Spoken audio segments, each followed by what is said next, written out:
My name is Gary Behm. Currently, I am the director of the Center on Access Technology here at RIT NTID. Our mission is to find solutions regarding accessibility. Our department is focused on different solutions and how we can improve technologies. For example, I had co-op students working for me. I have different projects, a few of which are funded through external companies. They ask us to develop specific solutions for their needs regarding accessibility. I have a number of graduate students, mechanical engineers, computer engineers, and electrical engineers working together. They address requirements from the customer, develop and test solutions. That's real-world experience. We are trying to make it as much like a real-world experience as possible and helping them to be prepared. A number of students in the past have found that it has been very beneficial for their second or third co-op or for their permanent jobs because communication is required throughout the experience. I help them with their communication skills and help prepare them for their future jobs. For the past 30 years, I have, you could say, been there. So I think my experience helps them in that regard.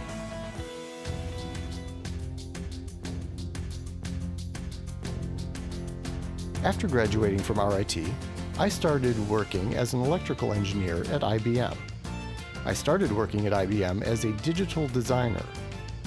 Believe it or not, that kind of work is obsolete now. But I was able to keep up with the new technologies. Throughout my career at IBM, I've advanced along their career track, starting as a junior engineer and moving up to an associate engineer and a senior engineer, and so on. That movement is based on your performance and what you offer. As you move up, the company gives you more responsibilities and there are higher expectations of you. They want to see if you can do that kind of work. After you consistently demonstrate your abilities, then you can move up. But it also depends upon the person as well. I liked more responsibility and more work to do. But not all people have to follow that path. Some people are happy with their current level. I advanced, but I did not advance as far as I could have. The point was for me to be satisfied with my position. In our lab here, we have a lot of fun with robotics and PLCs, and different types of computers, giving them an opportunity to see and touch these devices. It helps them to become excited and prepare for a job in the future.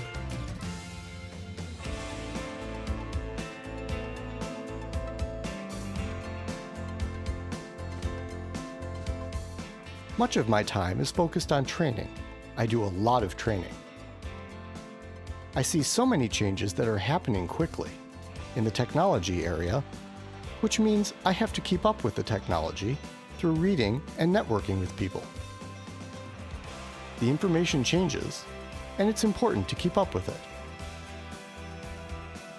That process started back in my college days, developing the habit of learning new things every day. What I've noticed today in our students is their positive skills that they have and the know-how to succeed on the job. They have the motivation to learn. They want to try new things, and that's an important starting point.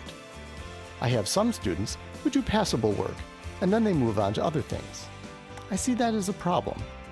They have to keep up, not just learn one skill and use it over and over for the rest of their career, especially not in the engineering field. Because I interview and hire students, I look for the top skilled students, not just any student. Because I have the responsibility to offer solutions to my customers. I have to be able to pick the best students possible. I take a risk if a student doesn't do a good job, and then I have nothing to offer the customer. I have high expectations for the students, and I explain that to them very clearly, that it's our combined responsibility to provide solutions to the customer, and that we have to work together. Most of them understand that and the purpose of the job, and that helps them a lot with their motivation in wanting to do something. This is not so much like the real world. It is more of a contrived situation, but we give them the foundation that they need. And when they go to co-op, they will have a better idea of how it really works.